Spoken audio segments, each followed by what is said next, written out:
Hey everybody, Pastor Hans here, and it's so good to be with you today, regardless of where you find yourself. Maybe you're in the car, maybe you're watching on a device at home, or maybe you're with one of our partner churches, our friends out in Ashley, North Dakota, or our friends at Westmo, or our friends out in Wisconsin. Wherever you find yourself, it's an honor to be with you today. I want to start today with a question, and that question is this. Every one of our families has that one person. Who is the person in your family who has the gift of overreacting? They've got this superpower, regardless of the situation. They know how to overreact, right? They're the person in your life. You say, I've got a headache, and instantly they've diagnosed you with some neurological disorder.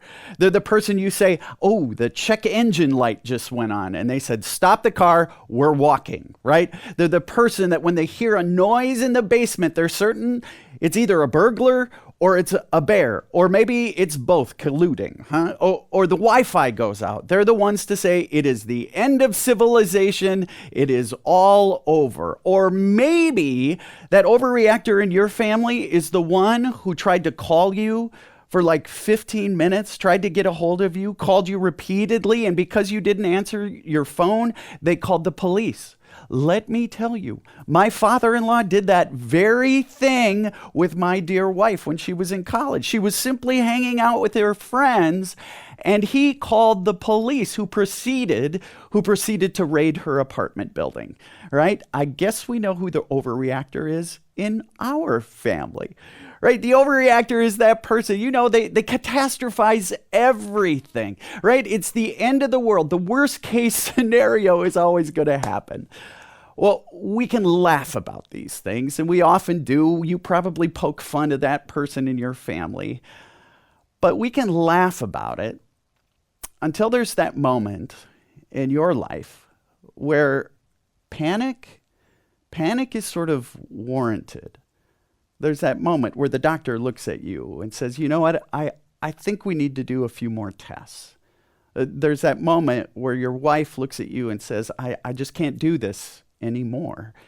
Your kids, your teenagers, they stop talking to you. The economy takes a turn. The boss looks at you and says, hey, we've got to talk. And here's what I find. In those moments of real fear, what I have found again and again, that when fear gets louder, God seems strangely silent. If you consider yourself a person of faith, when the volume gets turned up on fear, isn't it true that it often feels as though God is strangely quiet? And it's in those moments that we ask that age-old question, God, where are you? And here's what I think complicates this. We live in a world where we love our instant feedback. I mean, think about it. If you've got kids, you can track where your kids are anywhere around the world, right from your phone. Your Amazon package, you always know where it's at and when it's going to arrive, right? You can track the thunderstorms rolling across the Midwest and know exactly when they're going to hit. We are people who love our instant feedback. And so when you pray, and you prayed about that situation and nothing changed, that's hard. That's hard. And here's what I know. Every one of us have been there. And that's why we've created this series. We're in the third week of a series that we have called Staying Afloat. Because I don't care who you are, where you're from, how wealthy your family might be. Every one of us have had that situation, that circumstance in our life where life took us and threw us into deep water. And the winds of life started blowing, the rains came, the storms rose up, and we found ourselves paddling as hard as we can. And maybe that's where you find yourself today. Maybe you're in your 20s and the storm in your life is you have no idea what you want to do with your life. You thought you'd have it figured out by now. Or maybe you're in your 30s and you're just treading water, doing that parenting thing. You're just running the rat race. Or maybe you're in your 40s and now you're starting to worry about your kids. You're worried about their anxiety, where they're going to go after high school. Or you're in your 50s And now you're worried about your parents who now demand more of your attention, or maybe you're in your 60s and you're just worried about everything. We all have these seasons in life where we're just trying to stay afloat. And so the last couple of weeks, we've looked at some stories of biblical characters who both physically and figuratively found themselves in deep water. We took a look at the story of Noah and the story of Jonah. And today, we're going to take a look at another story, a story where Jesus himself actually finds himself out at sea when a storm comes up. But here's what we want to make sure you don't miss. In and through every one of these stories, we want to talk about something that most of us, if you grew up around faith and spirituality, we get it wrong. And here's the truth we want to get across, that the storms of life may not disappear, but neither does God. The storms of life may not disappear, but neither does God. Would you say that with me? The storms of life may not disappear, but neither does God. And here's what I want to suggest. If this is the only thing you know about faith, God, or the Bible, it just might save your faith. Because way too many of us, we learned that, well, if you have faith, well, then life should be smooth sailing, right? If you have faith, then everything will be easy street. Things will go your way. If you pray enough, go to church enough, have a deep enough faith, well, then every end of your story should be happily ever after.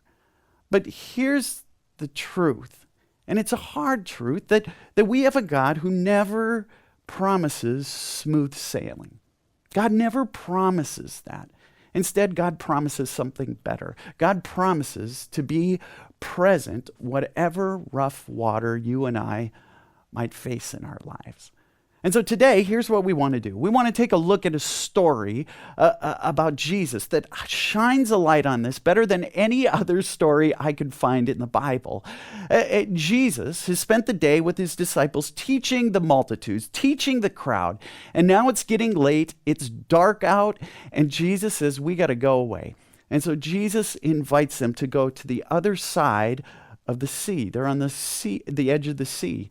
And so the story says, that day when evening came, again, it's dark out, he said to his disciples, say it with me, let us go over to the other side of the sea. And so Jesus and his disciples, they get into the boat, they push off from shore, they're out in the middle of the sea, and that's when it's pitch dark out and they see lightning coming.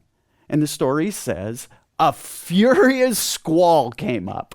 That's Bible speak for the biggest storm you could ever imagine. This isn't just a Minnesota thunderstorm. This is a bigger storm than they had ever seen in their life. And the story says, and the waves broke over the boat so that it was nearly swamped. Now again, it's the middle of the night, lightning, thunder, waves coming over the boat. They don't have GPS. They don't have a bilge pump. And these men who made their living out at sea, these fishermen, they're scared.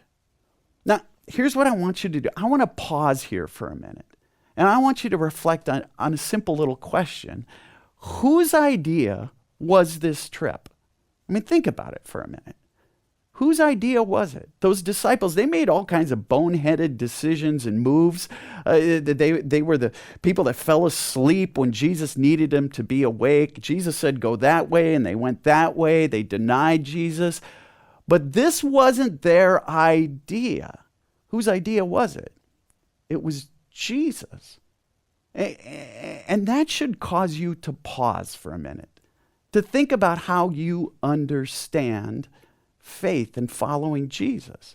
Because for most of us, we grow up with this idea that if I obey God, well, then life should get easier, right? If I follow Jesus, well, then everything should work out the way I plan it to work out, right? That's what most of us have grown up learning about faith, if you grew up around faith. But these guys, the disciples, they follow Jesus and they find themselves terrified. They find themselves out in a storm. And again, these guys are rough, tough, crude fishermen, right? They're the kind of guys for whom a storm, this isn't their first rodeo. And they're out there, but there's no Coast Guard, there's no GPS, no cell phone so that they can tell when the storm is going to pass. Some of them are yelling, some of them are bailing water, some of them, I imagine, are praying in the corner of the boat, others are puking over the side of the boat, right?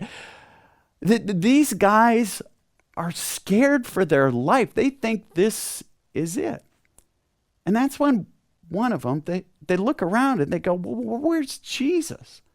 Where's the one guy who can do something about this?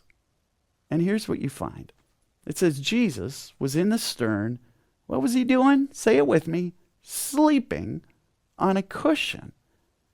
And at this point in the story, the storm means nothing to them anymore because they are ticked. The one guy who can do something about it, what is he doing? He's asleep. You see, either Jesus is totally clueless or he doesn't care at all about our circumstances. And you've been there.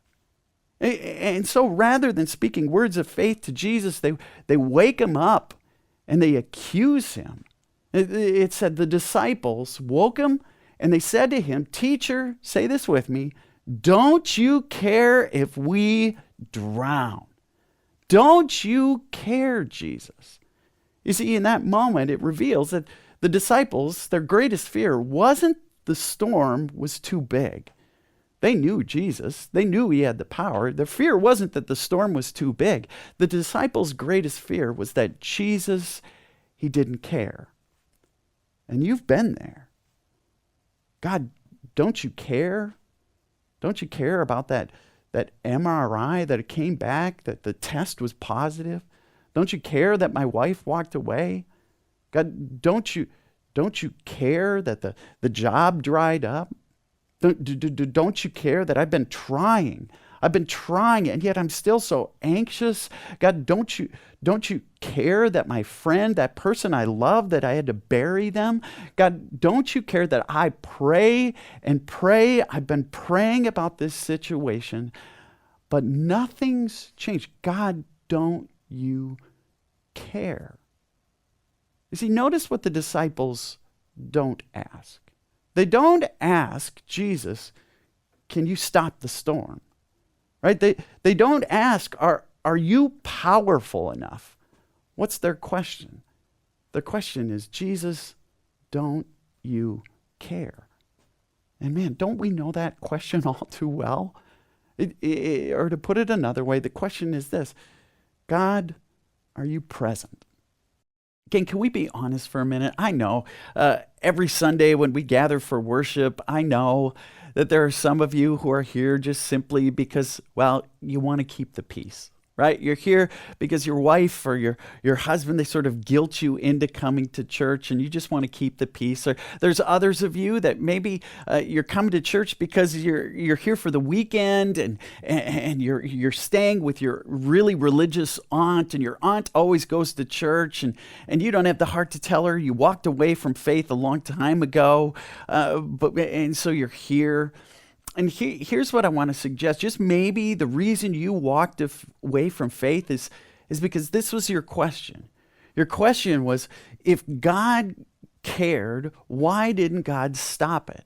You found yourself in that season where there was that cancer. You found yourself in that season where you drank too much and you did that stupid thing. You found yourself in that situation where the money dried up. And you found yourself saying, God, if you care, why don't you stop it? You see the hurt in the world. God, if you really care, why don't you stop it? And you came to the conclusion that either God doesn't care or God doesn't exist. And so either way, you walked away from faith. And can I be honest with you? I want to say to you, I'm sorry. I'm sorry, because somewhere along the way, somebody taught you something about God that just isn't true. Somewhere, somebody taught you that we have a God who proves God's love by making sure storms never happen. Gang, that's just not how God works. If you follow Jesus around, if you hang around with Jesus long enough, here's what you come to find. That God proves God's love by climbing into the storm with us. The Apostle Paul in the book of Romans, he says some of my favorite words. In chapter 8, he says, we have a God for whom nothing will ever separate us from God's love. Nothing at all. You see, God's promise, God proves God's love by promising that I will never abandon your boat. It's interesting. The story goes on. Jesus is awake and he gets up. The story says he got up, he rebuked the wind and said to the waves, quiet, be still. Then the wind died down and it was completely calm. It's this beautiful miracle, right? That's what we focus on often when we read this story. It's this beautiful miracle. But here's what I think. The miracle distracts from something that's way more important. The miracle sort of derails us. Because think about it for a minute. Where was Jesus the whole time? The whole time, Jesus was in the boat. The miracle is just a reminder. It just reflects back that Jesus was with them the entire time, from the beginning of the storm to the very end. Here's what I know. Again, you know this. We all have storms. I mean, maybe your storm right now is the 4th of July, you were sitting around the campfire and there was an empty seat around that campfire this year. Maybe you're waiting results of a MRI. Maybe there's conflict in your family. Maybe you've got a son or daughter that you feel more distant from than ever before. Or maybe for you, you're looking at your checking account and going, this is not where I thought I would be in this season of my life. Gang, we all have storms. And here's what I want to suggest today, that the hardest part isn't the storm itself. If you consider yourself a person of faith, often the hardest part of the storm is God's silence. Because somewhere along the way, we picked up this notion that if God is silent, well, then God must be absent. Again, the truth is this. God's silence was never, ever in the Bible equated with God's absence. And just maybe, as we read this story together, that you and I will start to ask different questions, better questions. Rather than asking questions like, why is God asleep? We'll start to ask questions that look more like this. Hey, who is in my boat? And here's what we know. From the very beginning to the very end of the story, God was there. God was in the boat in the midst of the storm. Gang, if you get nothing else out of this series, here's what I pray you'll hear. You'll hear that the storms of life may not disappear. The storms are going to come. Doesn't matter who you are, how wealthy you are, what your faith background is. We all will experience storms. The storms of life may not disappear, but neither does God. Would you say that with me? The storms of life may not disappear, but neither does God. One more time. The storms of life may not disappear, but neither does God.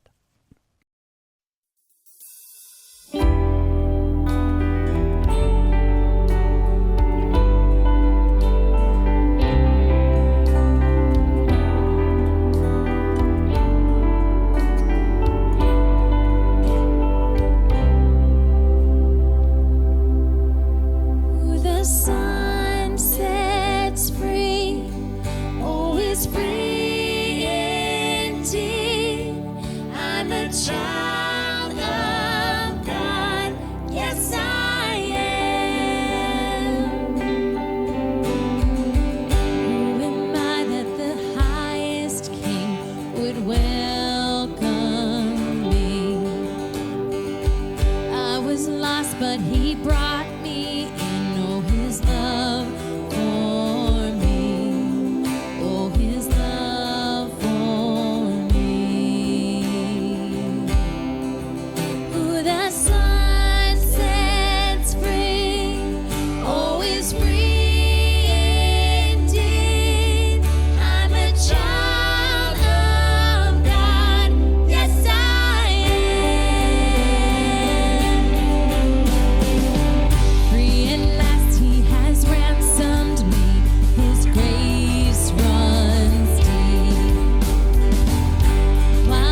As we close our time together, I want to invite you to join with me as together we pray the prayer our Lord taught us. Together we pray, Our Father, who art in heaven, hallowed be thy name. Thy kingdom come, thy will be done on earth as it is in heaven. Give us this day our daily bread, and forgive us our trespasses, as we forgive those who trespass against us.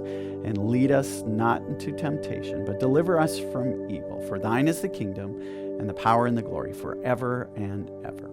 Amen. Gang, it's so great to be with you today. If you're new to Calvary, we would love the opportunity to connect with you. There's an easy way for you to take a next step that will allow us to do that. If you'd head out to our website, calvaryalec.org, and there, hit the button that says sign up for emails. Why would we ask you to do that? Because it's an easy way for you to take a next step for us to get connected. We'll shoot you a note every Friday that shares all that's going on here at Calvary and all the ways you can jump on board with us.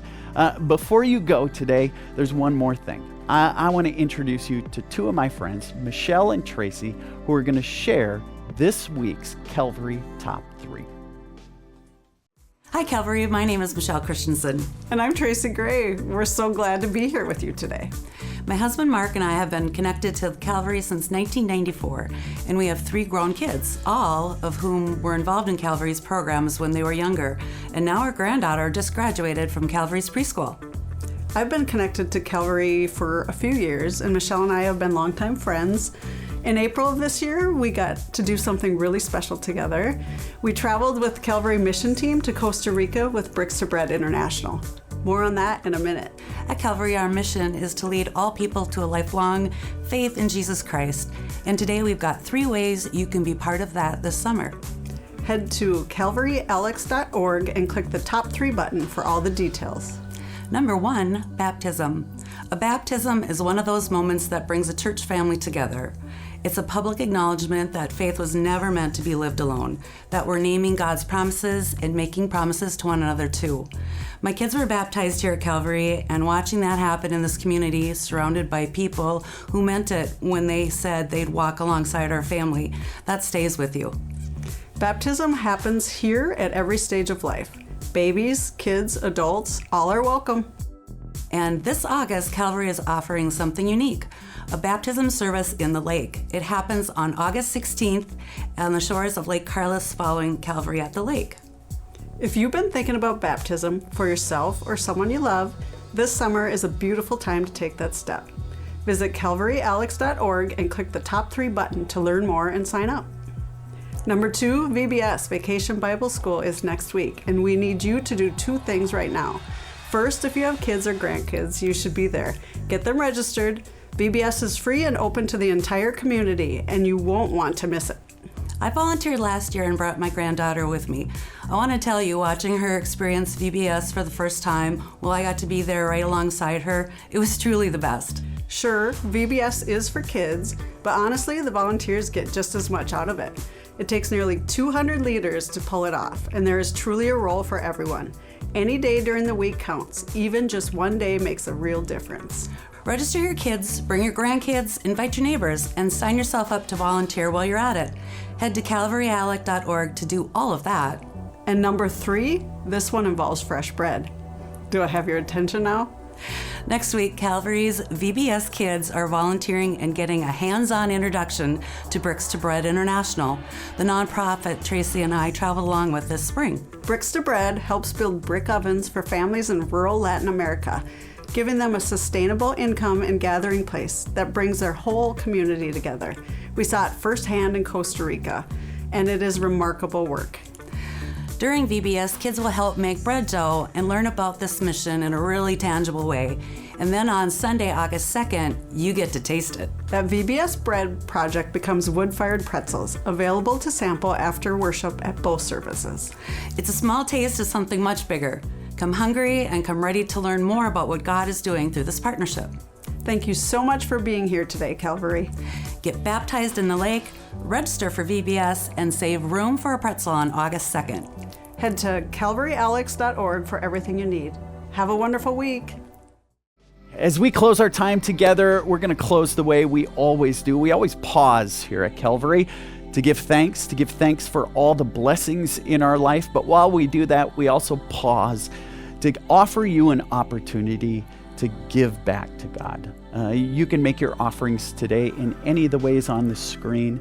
The easiest way is simply to head to our website, calvaryalec.org, hit the button that says give, and there you can make a one-time, or I want to encourage you to consider a reoccurring gift today. It's a way that you can be generous even when you can't be with us. You can also use that app on your phone, Venmo. You can write a check and send it to the address on the screen. Or if you'd like to make a special gift today, or you're not quite sure how to make your gift, just feel free to give us a call in the church office. We would love to connect with you. Folks, thanks so much for being with us. We'll see you next week.